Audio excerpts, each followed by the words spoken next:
It's my huge pleasure to welcome David Collard.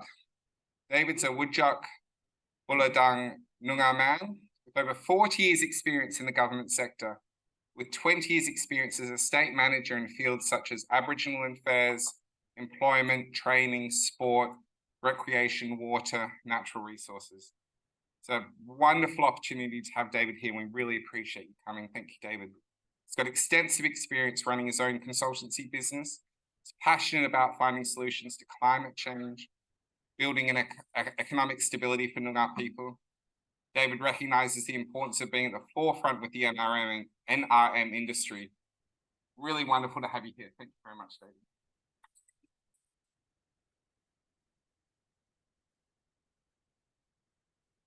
Nyanba,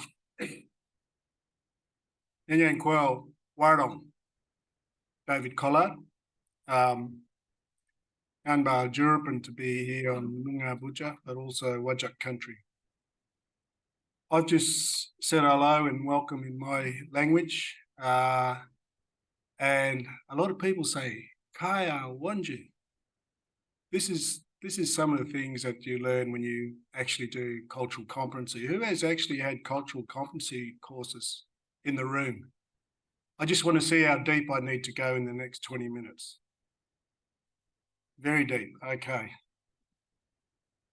I know the conference or this little gathering is all about the science of trying to protect our forests, and I understand it very clearly.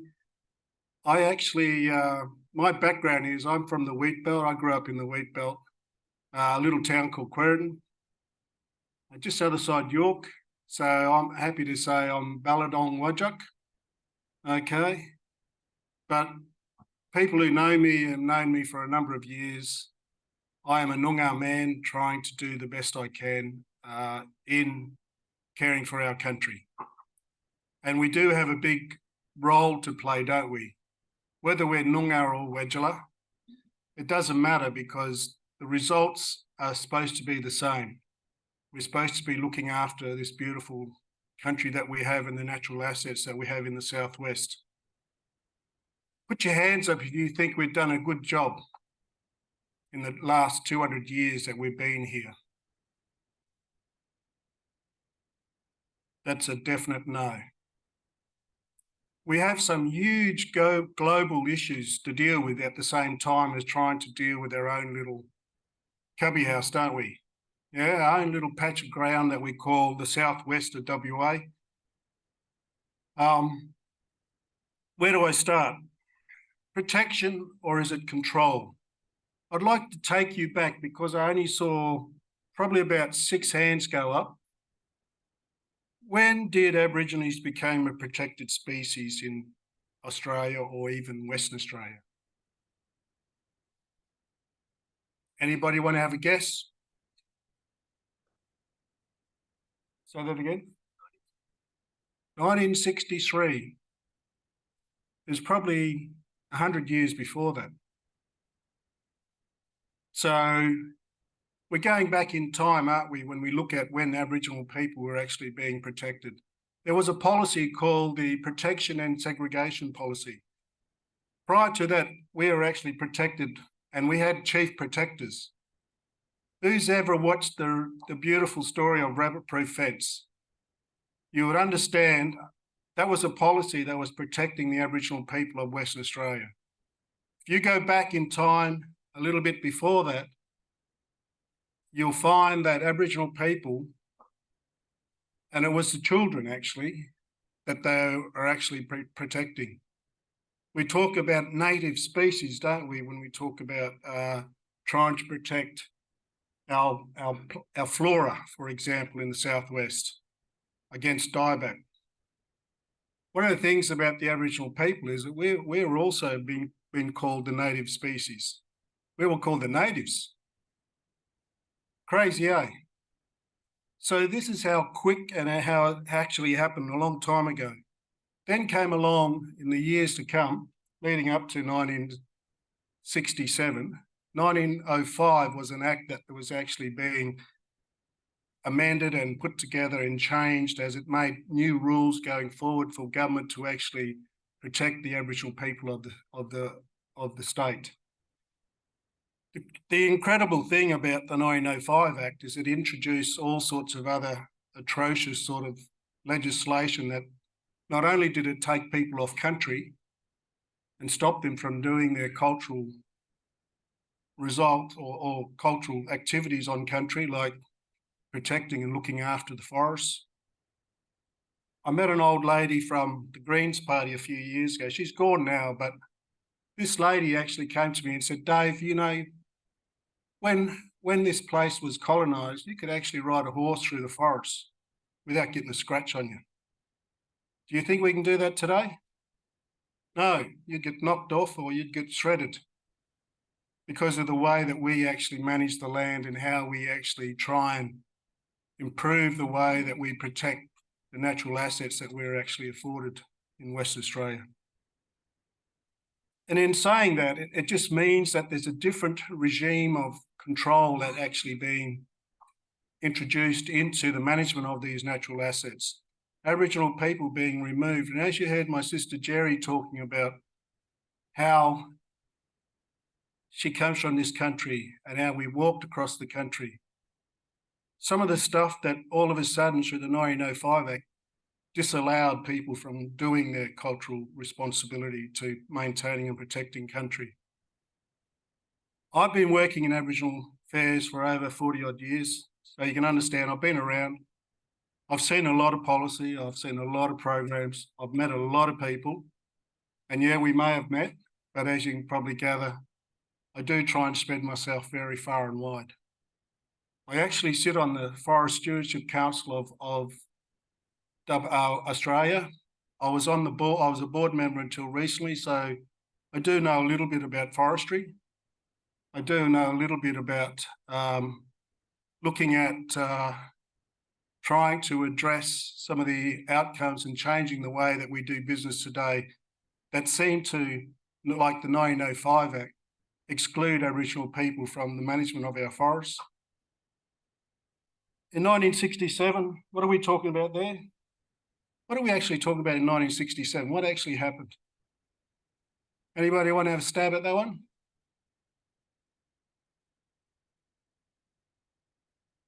It actually was the 1967 referendum. People say it was on citizenship. The reality of the vote, and we had something like 97%, and we're just going through that one right now, aren't we? Today in Adelaide, the date will be set. I hope you all have actually taken the time because you're all learned people. You all know how to read and understand and comprehend, but you also have that ability, because of your education qualifications, you have that ability to analyse truth from fact from fiction.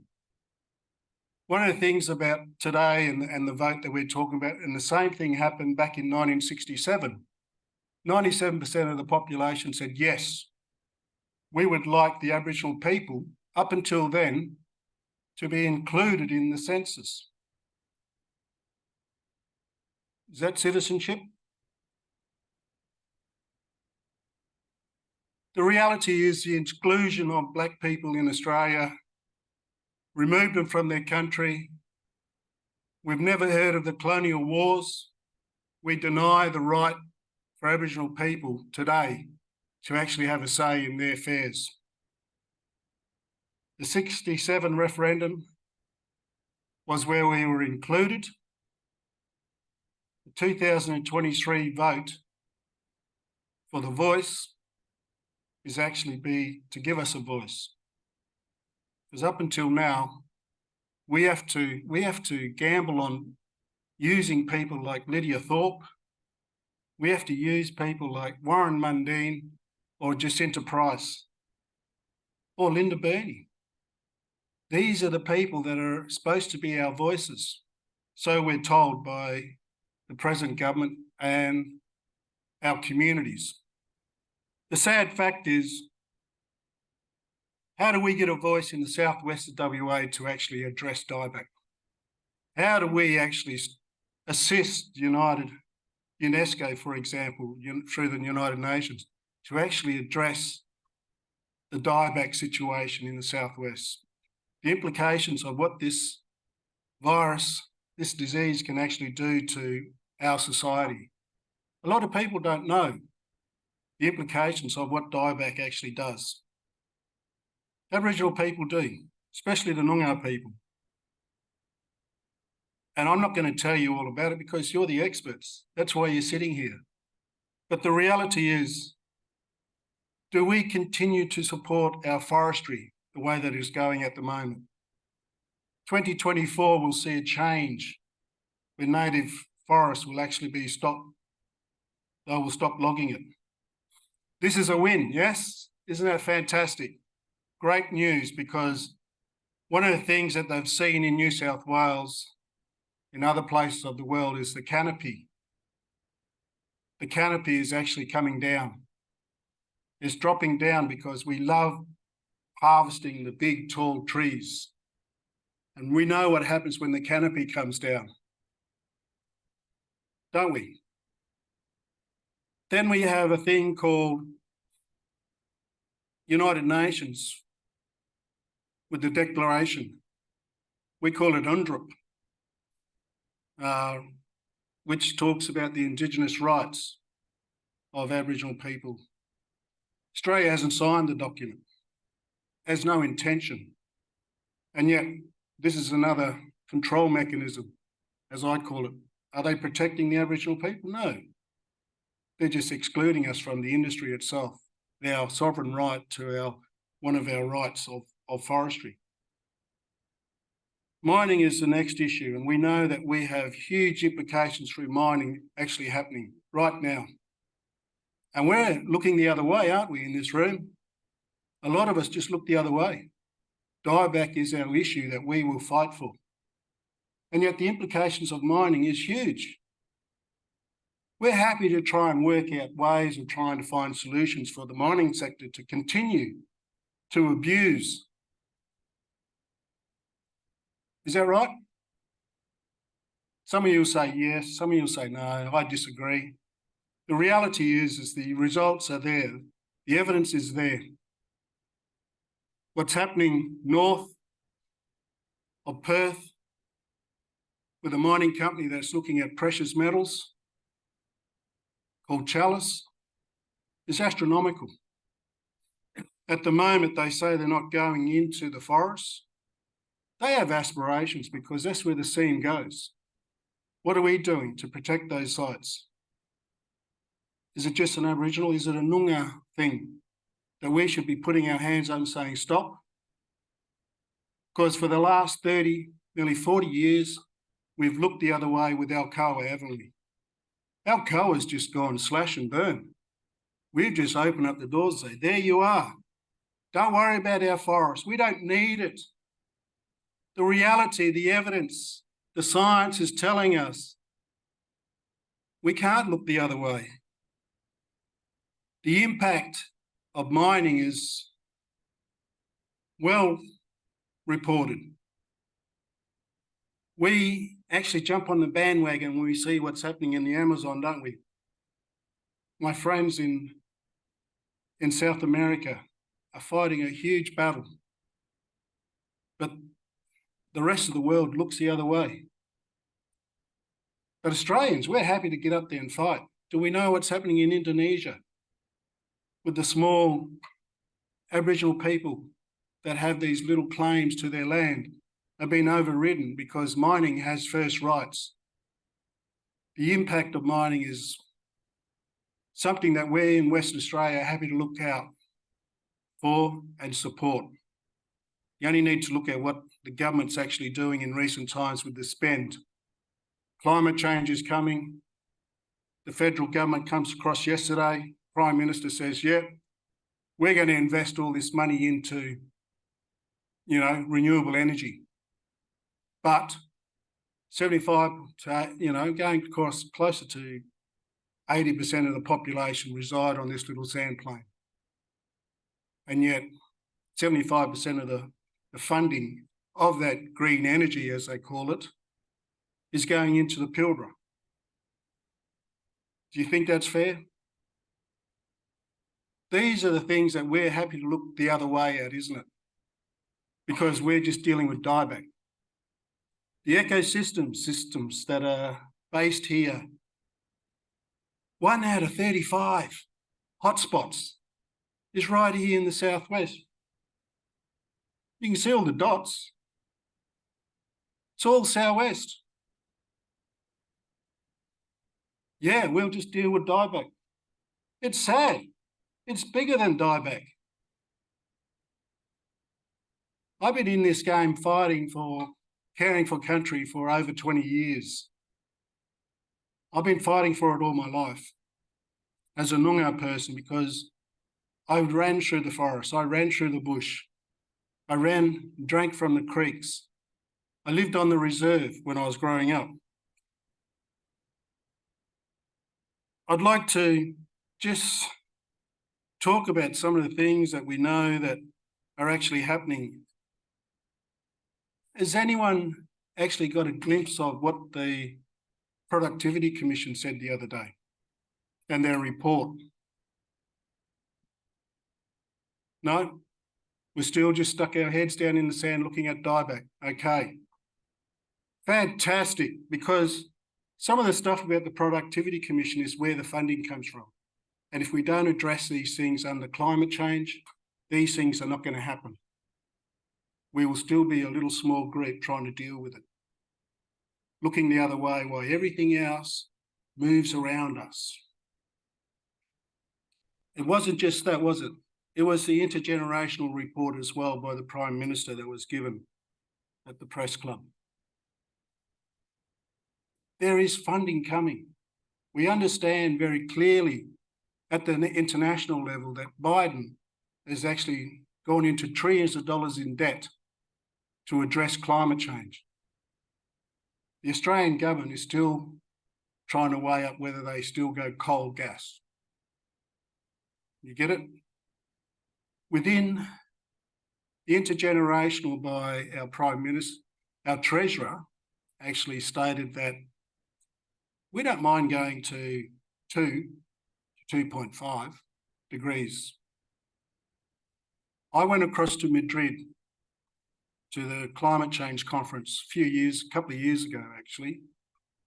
And one of the things that really spurred me on was the idea we have to fight to try and maintain or keep it below 1.5. Because once we go past 1.5, life on Earth for all of us becomes a no-win. We've gone past saving the planet. And we have a government that is prepared to accept 2, 2.5, going on 3 degrees. Dieback ain't going to be a problem.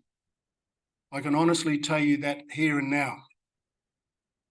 You can maintain and keep your head in the sand, or you can actually start doing stuff that is going to be addressing, as we do as Noongar people, address the landscape view.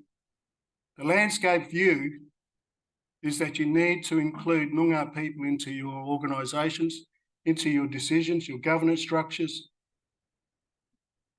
The native title is allowed for us, and in closing, has allowed for you to actually do that.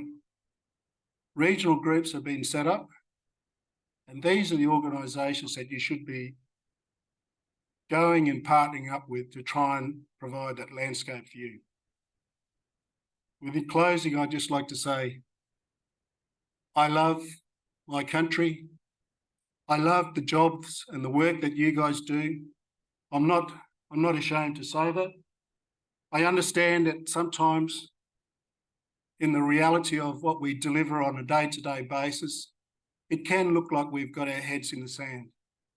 The truth of the matter is, just like October the 14th will be a day for a yes vote or a no vote, I hope that you will be with me joining in and voting yes.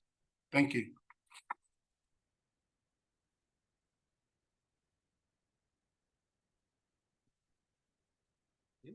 Questions?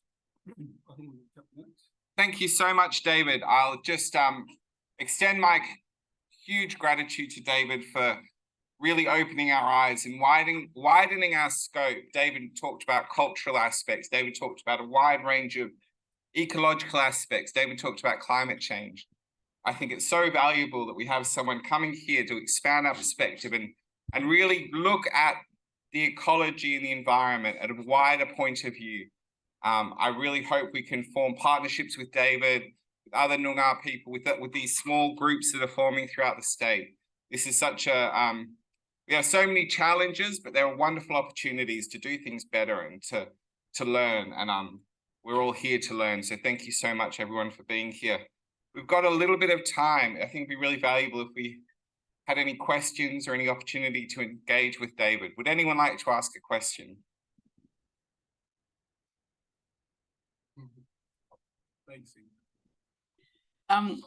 Hi, David. I was just wondering if you could talk a little bit about the work that you've been involved with in progressing or giving young children ideas about being involved in two-way knowledge sharing, and then your aspirations, I suppose, for people seeing that there's a pathway to be decision makers and leaders in our wider community. Ingrid's my secret girlfriend. So it's a good question. Thank you. I've been working for the last 4 years and looking at how under the native title, a lot of people get wrapped up in just dealing with the native title. Okay. I've been looking past the native title. What happens when you do get native title? What are you actually going to do? So out of the implications of native title in the Southwest means that a lot of land drops out.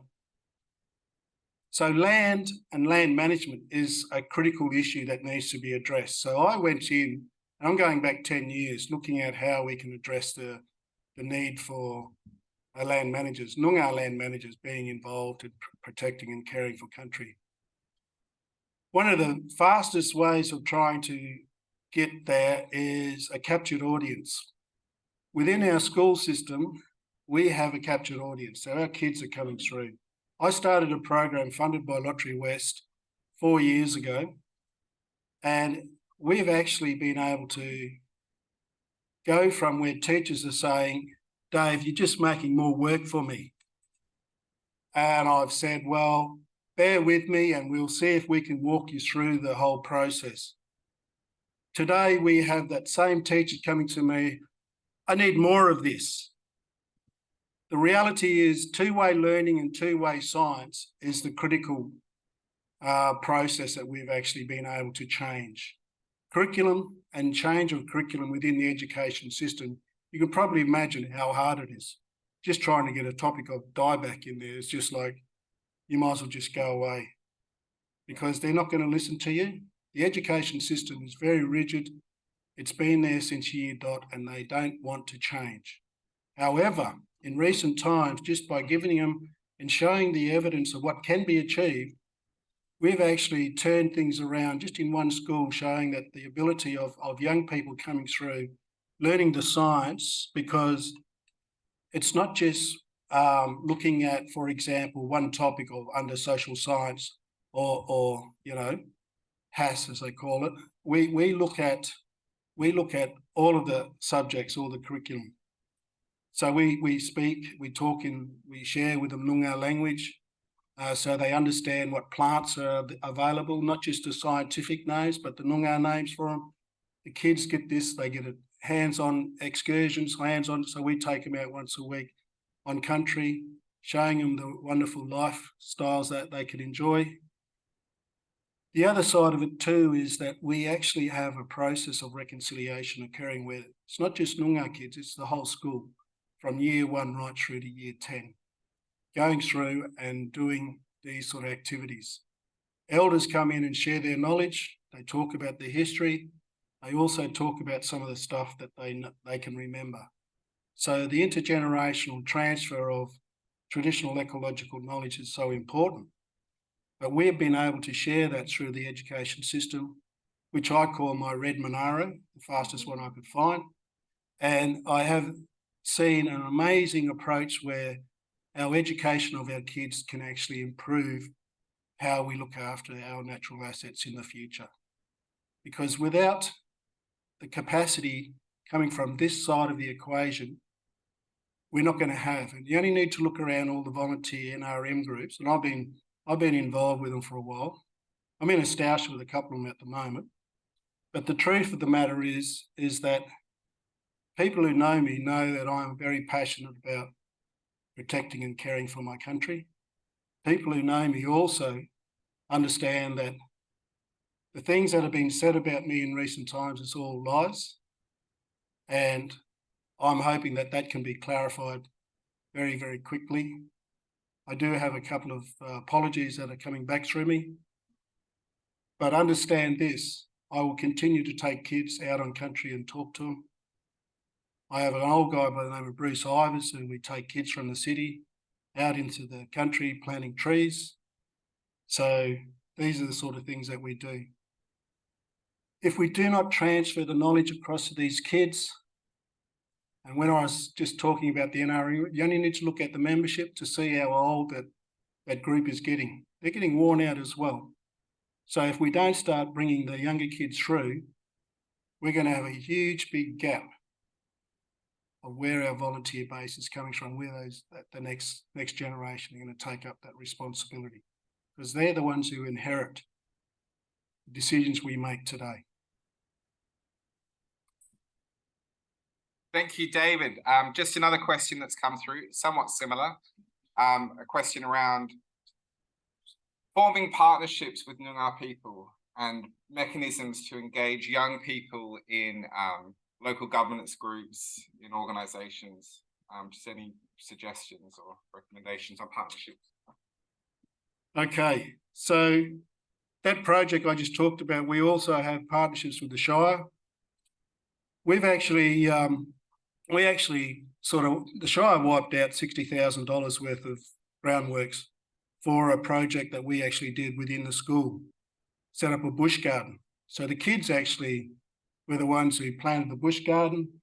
They were actually able to, the Shire tore up an old tennis court to allow for the kids to actually take that over. If you can imagine a tennis court, how damaged and destroyed the actual site is, now you've got to rebuild it up. These are the sort of things that we do. So in the program, we actually do a lot of stuff in looking at STEM. For our Noongar kids, it's actually introducing them to the science, because when we look at land management, it is addressing science, isn't it? It can be agronomy, it can be agribusiness, it can be hydrology, it can be, environmental science, forestry. So the sciences are attached to it. So what we try and do through our school system is the two-way learning, is actually introducing our Noongar kids to things like chemistry. We've already been doing it for 40,000 years. In Australia, 65,000 years. Chemistry, physics. People just still in denial, saying that we don't know what we're doing. So this is the sort of stuff. Your question?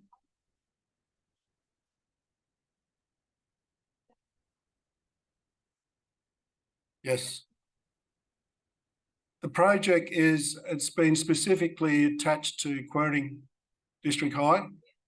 We've been trying to enter into a new agreement with Lottery West to see if we could move it around to other schools. Lottery West at this stage is saying, well, we've set the foundation, now it's up to the education department to take on that role. We would love to take it at other schools, because I believe that if we can change the way that the curriculum is actually, our Noongar kids aren't being taught. So this is the reality that we're faced with. So changing it up in a way that the retention rate and the high school kid numbers at Quirting High have changed. So instead of 4 or 5 kids in high school, we've got, we had them last week on Topen Weir up on the rock there doing hydrology. One of the things that we looked at was there's 15 kids, so these are the sort of things that's changing. It can be done. It's just that with school programs, it is an education responsibility. So teaching kids about dieback is critical. But how does it link up with all the other things that are happening on the land? A drying climate, for example. Especially in broadacre farming, as I've been told by the cockies out there, who are prepared to fly in, fly out nowadays. The reality is that if we don't protect the land, well, no one else will. So we're going to go down fighting for what we believe is right.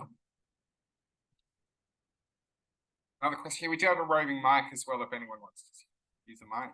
Hi, I just wanted to get your thoughts on Australian made bush foods.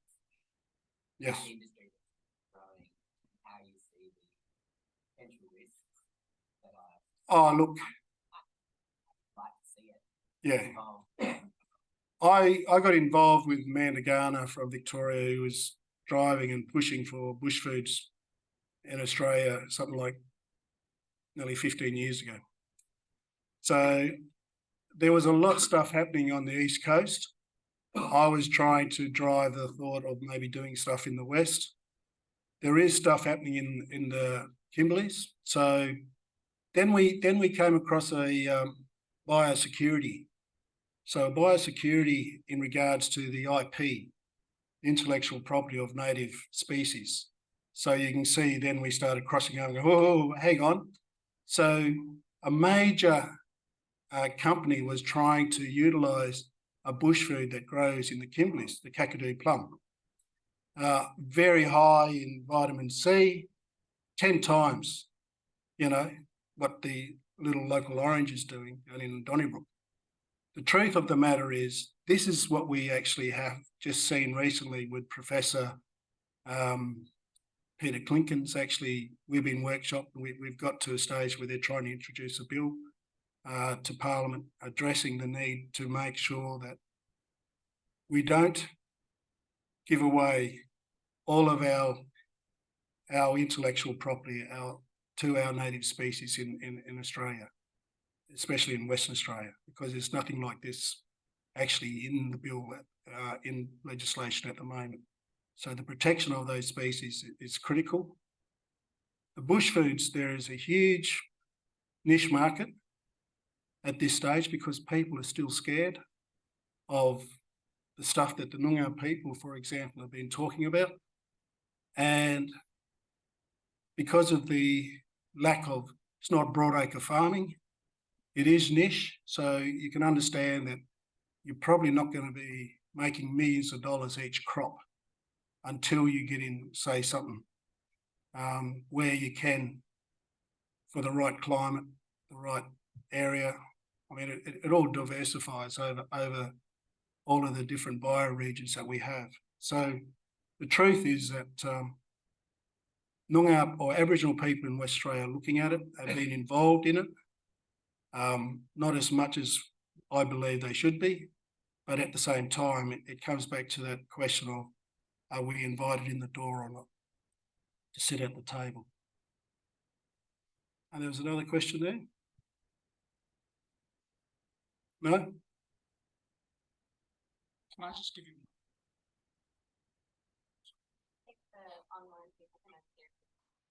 Okay. Thanks. You talked about how it's a much larger issue than just dieback, and we need to look at like mining industries and from a government and policy perspective. Is there any initiatives or talk of initiatives where you're going to help school kids and get school kids involved in pathways into politics where they can make that change? Just recently been privy to actually sit at the table with Department of Premier and Cabinet and understand the results or the way that they are actually looking at trying to implement the single Noongar claim across the southwest. It allowed me to see that there's great opportunity for the 6 regions in the southwest to actually work closely together with government. I was actually in the position of trying to make sure that we were front and centre. So that's the Whadjuk Corporation. We were front and centre of all of this stuff, whether it's the desal plant at Alkimos, whether it's the re-dredging of the Swan River from the ports of Fremantle, or whether it's the renaming or the redirection of the port of Fremantle down to, Westport. or the ability to be able to look at how we can manage together with DPIRD, especially through the rivers and the Department of Water, Rivers, the idea of the Swan River and the Canning River. So these are huge things, but also in our forested areas are going across with DBCA.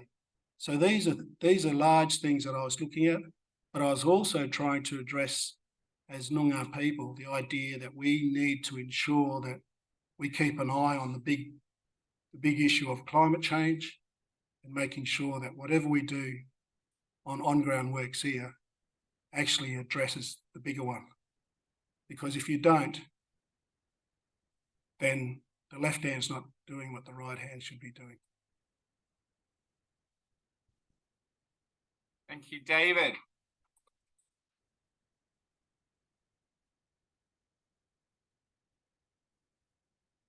I don't think there are any other questions, but yeah, it's a wonderful opportunity to have David here. I just remind everyone while we're here to mix it up, talk to different people. It's all about forming relationships and partnerships and engaging with people. And David, thank you for highlighting some pathways and mechanisms to engage with Noongar people. I hope we can just grow in our relationship with the Noongar community and open our eyes to the wider challenges that you spoke so passionately about. Beautiful to have you here. Thank you, David.